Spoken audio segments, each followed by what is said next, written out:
Good morning. Welcome welcome back to our virtual podcast workshop series here at the Digital Humanities Center at San Diego State. My name is Pam Lach. I use she, her pronouns, and I am the Digital Humanities Librarian here. And I'm happy to see some of you back. I'm happy for those of you who are watching this asynchronously. Before I continue, I'm going to put some links in the chat. So before we do anything, let me just dive in with our land acknowledgement. For millennia, the Kumeyaay people have been a part of this land. This land has nourished, healed, protected, and embraced them for many generations in a relationship of balance and harmony. As members of the San Diego State community, we acknowledge this legacy. We promote this balance and harmony. We find inspiration from this land, the land of the Kumeyaay. And I also want to acknowledge that this workshop wouldn't be possible without several tools that bring us together. First, Zoom, which is headquartered on the traditional lands of the Ohlone and Tamiami people in what we now call San Jose, California. And we rely heavily on tools produced by Google, which is based on the traditional lands of the Tamiami Nation, the Ohlone, the Ramaytush, the Muwekma peoples in what we now call Mountain View, California. These technologies, which allow us to connect across vast distances, are not without invisible costs, both in terms of human labor and environmental impact. And as I've been saying throughout this workshop series, land acknowledgement is not a substitute for action. It is a start to the action. So I invite you to think about the ways that you can use a land acknowledgement as a springboard into action. Well, it's hard to believe, but we've come to the end of our podcasting workshop series. This is the 5th workshop in this 5-part series. And today we're going to be focusing on pedagogy. And so as a quick reminder, that tiny URL, which I put in the chat, has all of the resources, the slides, tip sheets, tutorials, things like that. And the videos are going to be up on YouTube for anyone who can't participate in real time. We've sort of traversed the entire life cycle of the workshop series. And now we'll do some reflecting on how we can actually build this into our teaching. One thing that I wanted to quickly point out, because this is a new resource that I haven't really shown yet, is when you go to that tiny URL, you'll see a folder. Sorry, here's the URL. This 4th folder here has a bunch of podcast pedagogy resources, including some scholarly work on it. I've collected sample rubrics from different institutions, or I've been collecting these for several years now. So if you're looking to incorporate an assignment into your instruction, you don't have to start from scratch. And there's a podcast planning worksheet as well to help you think through what it is you're trying to do in the classroom. Okay, let me go back into screen share. There we go. Okay, so just one more plug. You've heard me say this before, but if this is something that piques your interest and you want to do a deeper dive, and you're at an institution that has support for this, we run 2 week-long immersive institutes with the National Humanities Center. This January, we'll be inviting up to 90 graduate students in the humanities and humanistic social sciences to do a week-long exploration. In June, it will be faculty, librarians, academic staff, and independent scholars. This is an intensive, deeper dive into what we've been doing these past 5 weeks, including working in an interdisciplinary cohort to produce a podcast in under 5 days with a lot of scaffolding. So if you are in a position to attend or to send students, please do so.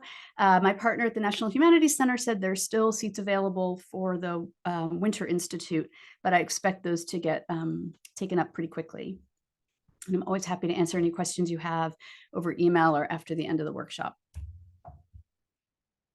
Okay, what are we going to be doing together today? So just to point out, I can't do a workshop without the pups. And because we're on the eve of Halloween, or practically on the eve of Halloween, these are my pups in their Halloween costumes. But anyway, what we're going to be exploring together is we're going to look at digital pedagogy more generally and think about podcasting as a form of digital pedagogy.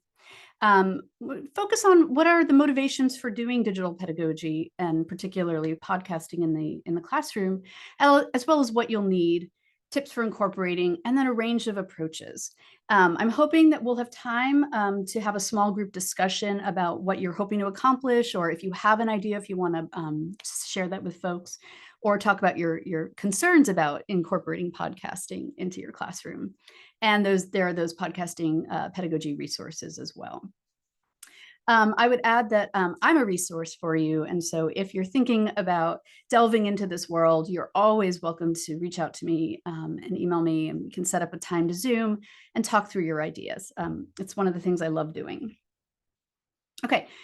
Before I dive in, how many of you have engaged in some form of digital pedagogy, however you define it? You can put it in the chat or raise your hands. Couple of you, I think, have. How many of you are completely new to digital pedagogy? Or I should say, using digital tools in some way that you wouldn't normally do, in terms of like, not just say assigning someone to write something with a Microsoft Word, which is a digital tool, or something like that. Anyone completely new to this?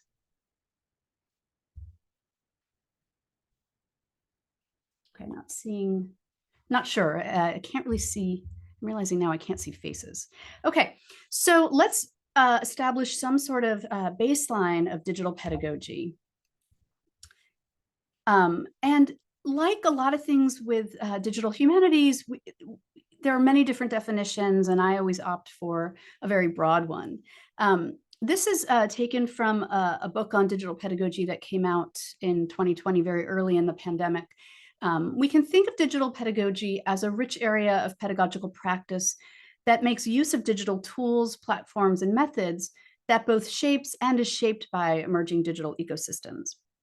Some of these practices stem from the advent of new digital tools and methodologies in academic practice, while others stem from a larger global context, a globally networked world in which knowledge is created, shared, and remixed across digital networks.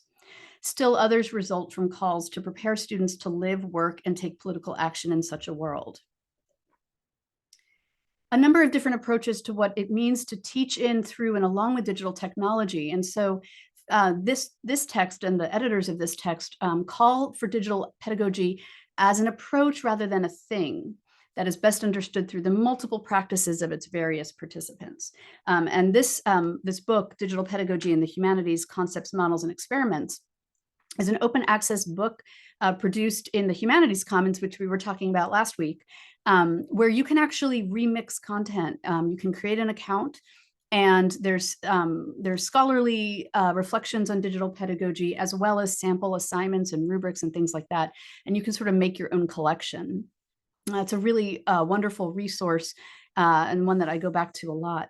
And so digital pedagogy can mean many, many things. And I can't remember off the top of my head if podcasting is included in this volume.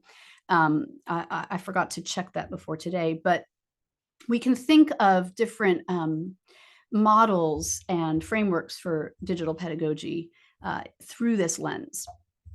And in particular, some of the key concepts of digital pedagogy that Davis, Gold, Harris, and Sayers point out in this text and in their introduction to this text is that digital pedagogy tends to be open, collaborative. It tends to emphasize play. So a lot of folks who engage in digital pedagogy want to emphasize play and process over product, and partly that's to reduce anxiety among the students, but also time for practice. So again, process, play, practice, emphasizing the importance of student agency and identity in digital pedagogy. And one of the things that I really think about a lot is adding ethical purpose to that. And what I mean by that is that the classroom is not a source of free labor for an ongoing digital project.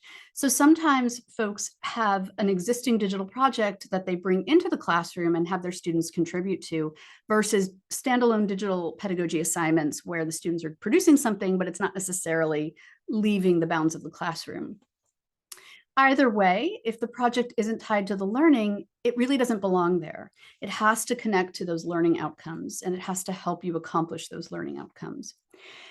I've heard a lot of faculty over the years say, well, yes, but we we have to prepare our students with these technical skills. And that's a good enough learning outcome. And skill building is important, but I don't personally think it's a justification for engaging students in unpaid for-credit labor in the classroom. And in fact, it's not just unpaid, but as Spencer Corrales reminds us, it's actually a learning deficit or a labor deficit, because students actually pay for the credits and then do that unpaid labor in the classroom. So we want to think about the ethical contours of the work that we're asking our students to engage in, especially when there's no meaningful alternative to allow them to opt out. It's really important, likewise, that we give credit where credit is due. I have been a student laborer on various projects that have not acknowledged the labor of the class, and that is incredibly harmful.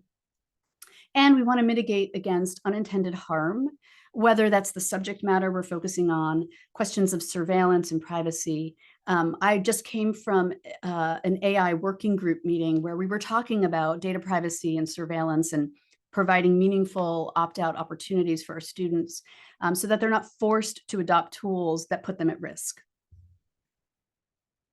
Okay, so a couple things to just reflect on and think about. And if you are thinking about using podcasting in the classroom, thinking about why you might want to ask your students to create podcasts. And equally importantly, how does podcasting help you achieve your learning outcomes? So these are sort of the overarching questions for this workshop. I encourage you to share your reflections in the chat. And again, there'll be time for us to have an unrecorded discussion about some of these questions after I've presented some of this content. So if anyone is thinking about or is starting to develop an assignment related to podcasting, we'd love to hear why you're doing that. And you can put that in the chat. If you want to unmute and speak into the Zoom, just know that your voice and potentially your video will get picked up in the recording that will go on YouTube. So I'll just give that a moment.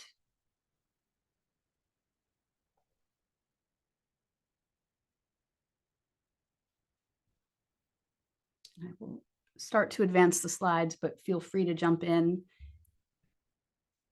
Okay, while you're thinking to yourself about, and someone is teaching a 3-credit podcasting course now. You mean like the whole focus is on podcasting? Yes, it's called Art of Podcasting, and it's a maker-centered course. So the idea is that the students agree to make a season of Michigan Voices, and we're in season 5 right now, and each season has a different theme. And the students can work as solo producers of an episode, or they could work in teams. I hope that's no. I'm sorry. I'll mute now. No, that's awesome. Thank you. And please feel free to put the link to the show in the chat and promote what you're doing. I'm sure folks would be interested to hear more about that. That's really awesome. Okay, so for those of you who are completely new to podcast pedagogy, some tips for incorporating. Again, you're going to hear me say this a lot. Ask yourself why. What are the learning outcomes?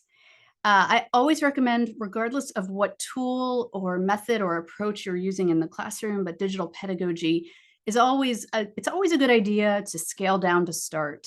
So don't try to bite off more than you can chew. Scaffolding is really, really important. I also think it's really important that you need to learn how to do it before you ask your students to do it. Most of the faculty I work with want to roll up their sleeves and give it a try. But occasionally I meet a faculty member who doesn't want to engage with the technology. And I think that students can sense that. And students, while I'm always a resource for students, they want to go to their instructor first. And if the instructor doesn't want to engage with the technology, it's awfully hard to ask the students to do that.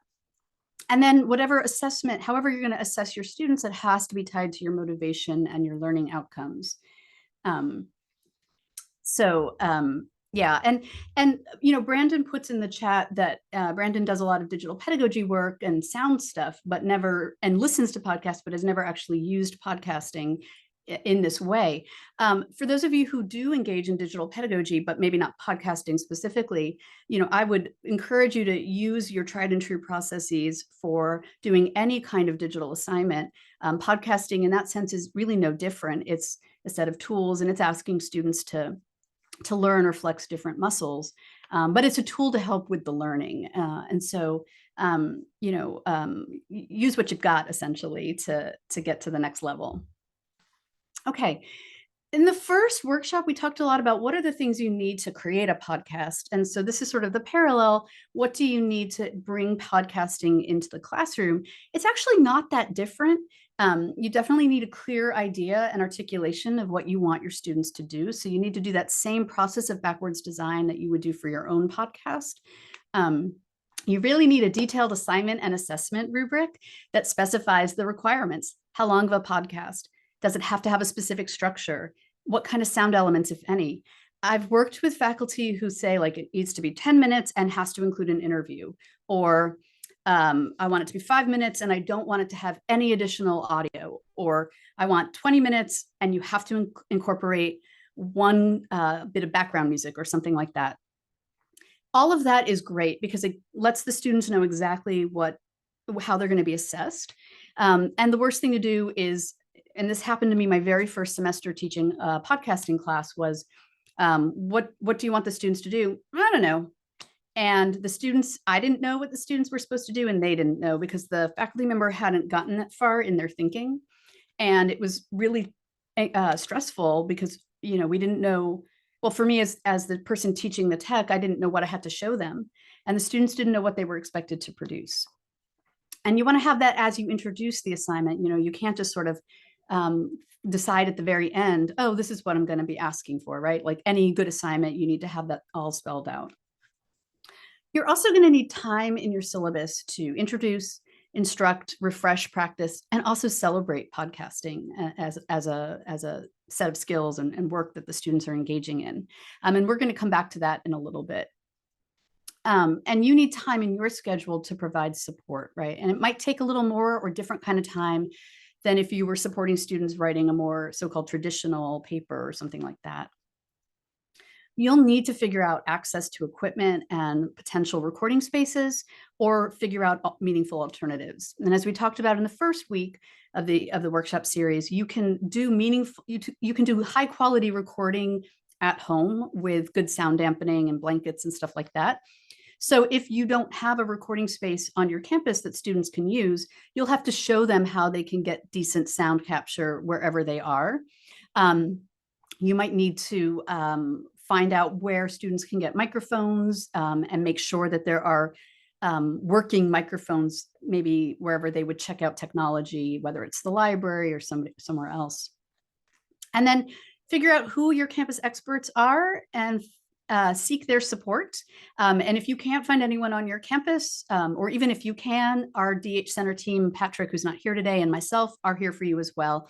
And I routinely do support faculty doing this kind of pedagogy at other institutions. So you are part of our community now that you've attended this workshop series. You can always reach out to us, or we can help you find the people who might be those experts on your campus. But it's always good to have a backup crew. And it's important too to think about some of the possible barriers to consider with podcasting. So there are privacy concerns. Not all students want to or can share their voices publicly, at least not without anonymizing themselves.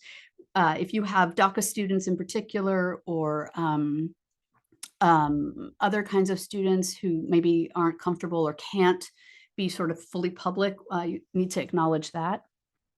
Students might struggle to have access to devices.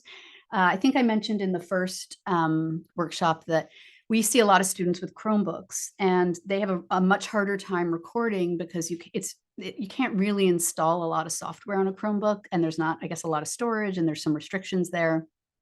And so that's going to be a challenge for some of our students. And you might want to ask your students what kind of devices they have access to.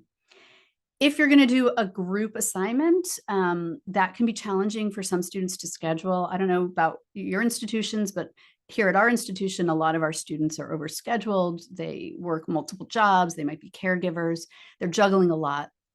And so if you're going to ask students to work in groups, you're going to probably need to build in some of that collaboration time in class. There's a lot of anxiety too. There are some students who the minute they hear something digital or techie, they might immediately panic, even though we can make it very accessible to them and very manageable. Just the concept of it might cause some to panic. Voice is also a concern. Some students may be very self-conscious about how they sound, and whether they're shy or they're concerned about the nature of their voice, or we hear a lot in our institute from English language learners, they might be self-conscious about their English if they're doing an English language podcast. That can be a real concern as well.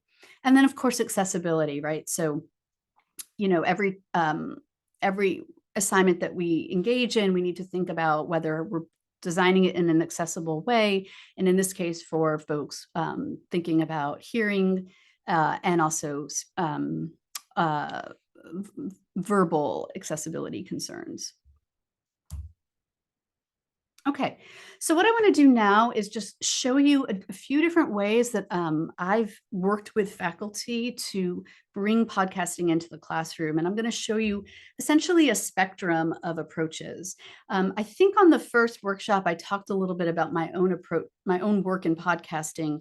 And it really falls along this spectrum from the very, very immersive institutes we do at the National Humanities Center, where it's intensive, throwing folks into the deep end with a lot of support and scaffolding. And they work really, really intensively for like 40 hours and then they're gone.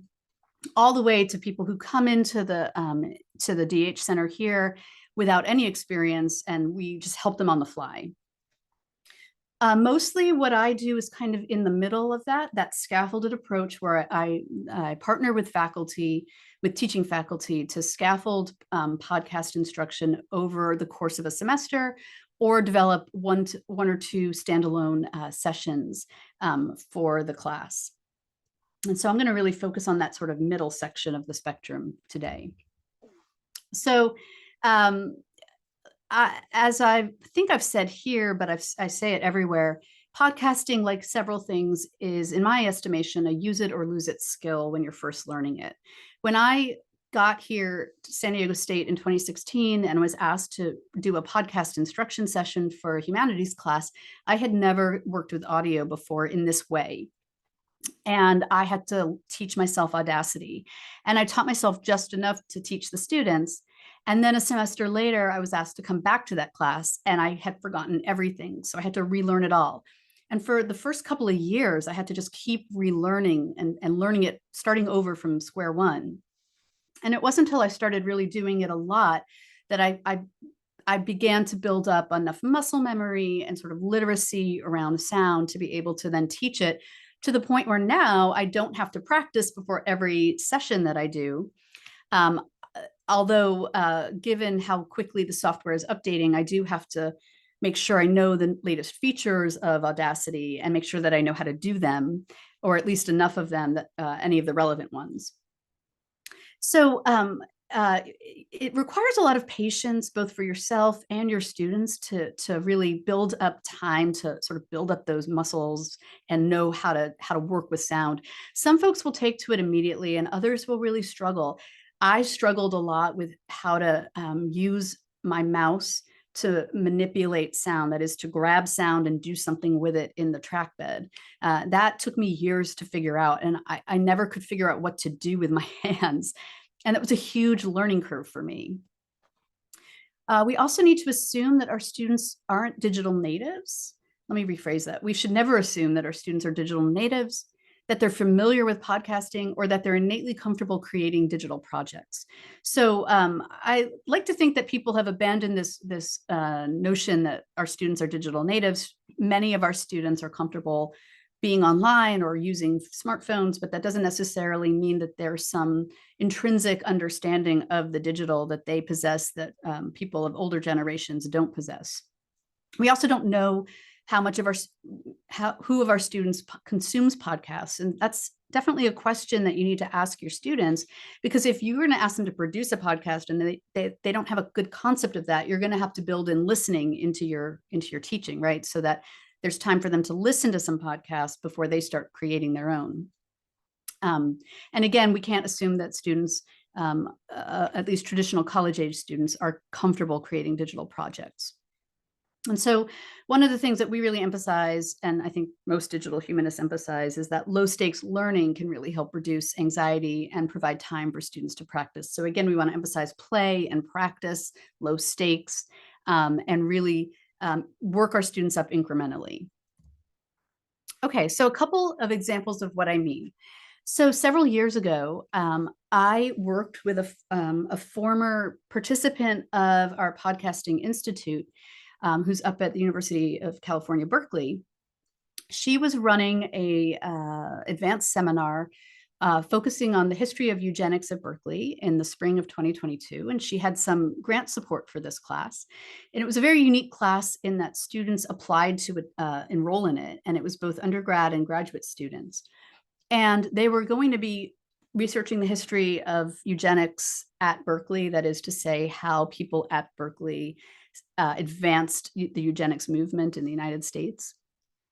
And they were going to be producing a digital map, and she wanted a podcast embedded in each stop on the map. And so we worked together to plan a series of virtual labs. The whole class, I think, or most of the class ran virtually, but virtual allowed me to zoom in from San Diego up to Berkeley. And so we came up with 6 labs or workshops that I would offer to the students across the semester. And then we developed micro assignments to reinforce each lab's lesson. So first we got them started with equipment, and because she had grant funds, every student received a microphone. So I got them set up in their microphone, and we did that all over Zoom. Then some very basic recording, then a little bit of audio editing. Then I did an asynchronous video on project and file management and collaboration, just because they were going to be doing so much group work that semester. Then we did more advanced audio, and then how to record with others, which back in those early days or in those days of the pandemic, it was a little bit more complicated if you couldn't get people in a room together. And so so we would then have these micro assignments. So for instance, after the initial recording workshop, each student had to record like no more than 1 minute recording. I think it was just them. They were also working on an annotated bibliography. So they just read one entry of their annotated bibliography and submitted that as an audio file. Then when we introduced editing, they had to take that audio file and perform one edit on it. And so we were having them practice after each lab and sort of reinforce that learning. And then I was available for consultation, both over Zoom and more typically over email. Students would ask a question, and I would record a very quick demo of how to show them how to do the thing they were trying to do and then send it back to them. Because scheduling was kind of tricky. And then they had an end of term showcase to celebrate their work. And I actually got to zoom into that, and it was a lot of fun. So this is a really intense scaffolded approach where a lot of time was devoted to the project, which was fully integrated into the learning outcomes and the whole purpose of the class, which was not only to learn about this history, but to share this history and make it more visible.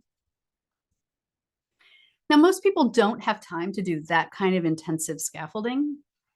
And so what I see a lot here at San Diego State is a more partially scaffolded approach, where often we introduce the concept of podcasting and a little bit of the tech early on, types of podcasts, ways of recording, some basic editing and soundscaping as it's appropriate to the assignment. The trick there is if we introduce the tech too early, again, because it's a use it or lose it, students won't really remember it by the time they start actually engaging in the podcasting work. But the intent there is to give them a bigger picture so that, particularly for students who are new to podcasting, it gives them some grounding and some framework. So as they begin to do research for their podcast and begin to craft it, they have a sense of what's possible. But then we always have to do that refresh as they start actually working on the podcast, getting them more, reminding them of the basic concepts as they begin to actually record. Ideally, we try to bring them into the DH Center for working sessions where they can practice, they can plan, or they can come into our recording studios and begin recording, or at least practice recording. And that's really good, again, for that collaborative model where students can always find time outside of class to do that group work. And then we always try to schedule some sort of listening party here in the Digital Humanities Center. And this can take, depending on the level of the course, we've done it as up to 6 sessions. Often it's more like 3, where we do a quick workshop, and then later in the semester, we do sort of a combo of refresh and practice over a couple of working sessions in the space. And for those who have no capacity in their syllabus to do a scaffolded or even a partially scaffolded approach, when faculty come to me for that, I encourage them to scale down what they want to do, both in terms of how much time they devote in the classroom and what their expectation is. So at the very minimal, if you have no bandwidth in your syllabus, we want to provide resources on podcasting. And so to that end, please reuse anything from this workshop series that's of use to you.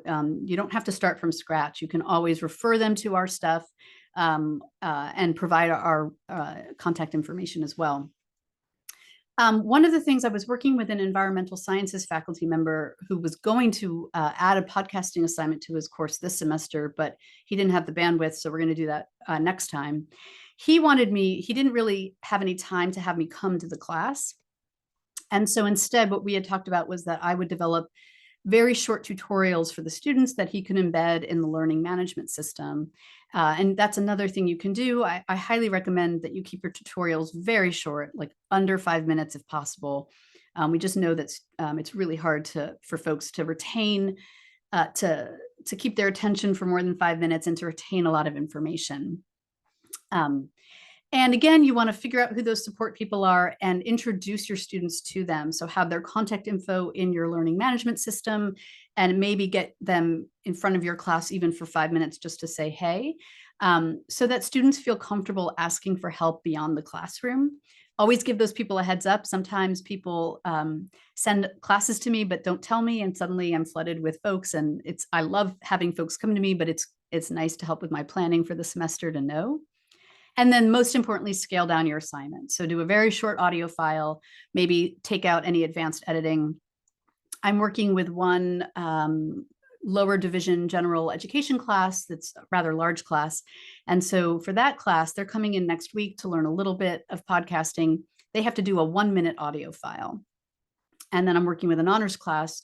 They have to do a 5-minute one, and neither instructor is asking for any kind of soundscaping, background music, anything like that. I show them a little bit of that for students who want to flex their creative muscles, but it's not a requirement. So the assignment is scaled back appropriate to the amount of time that they have in the class and on the syllabus. Okay, any questions about that before we pause and talk about, go into a discussion mode, I should say. And again, you can put comments or questions in chat, or if you want to speak into the recording, that's good too. Okay, while we're potentially waiting for questions to come in, what we're going to do is, we're actually a small enough group. Well, maybe we'll do like 2 breakout rooms. So I'm going to randomly put folks in a breakout room where you can share some of your ideas. If you have a specific course like T does, you can share that information and a little bit of what you are doing or planning to do. If you're thinking about a course, you can share what potential course you think might be a good candidate for a podcast assignment. Want to think about your motivation and your learning outcomes. If you have a specific idea, share that as well. And then I thought it'd be helpful if we talked about what we're excited about or what we're concerned about. If you are not sure where to start, you can look at that podcast pedagogy planning worksheet. It's pretty intensive. You don't have to look at the whole thing, but that might help you stimulate conversation. So with that, I'm going to just pause the recording and we'll move into discussion mode. We had a really robust conversation, first in breakout rooms, and then together about some of the ways that folks here are thinking about podcast pedagogy, engaging in podcast pedagogy, or supporting folks who do podcast pedagogy. Thanks so much for your really wonderful thoughts. And just a couple quick reminders, work with what you got. If your campus has a lot of resources for Adobe, use Adobe. If your team prefers one or the other, use what your team prefers. No sense starting over, use whatever you've got, and scale it to what your capacity is. And, scale down to start, right? Like, don't try to do it all right away. Finally, this is it for our workshop series. This is the last one. We are done, and I'm really bummed about that. But the links that we've shared with you and the resources that we've created, they're there for as long as we can support Google Drive on this campus. So that tiny URL, feel free to download everything in there, repurpose it as much as you like. It'd be lovely if you gave us credit. All of the videos will live on our YouTube channel. I do have this workshop feedback form. I'm going to email it out to everyone who registered, so I can't get the link in chat quickly enough. And as I've been saying all along, our DH Center team is here for you. Patrick and I are here for you. We're here to help you out, regardless of what institution you're at, what your positionality is at your institution. We are a resource for you. Please reach out. You're part of our community, and we'd love to hear all the wonderful things you're doing. So with that, enjoy the rest of your Friday. Have a safe and lovely weekend. I'm going to stop the recording, but I'll leave the Zoom rolling for anyone who wants to do some final reflecting off camera or off the recording.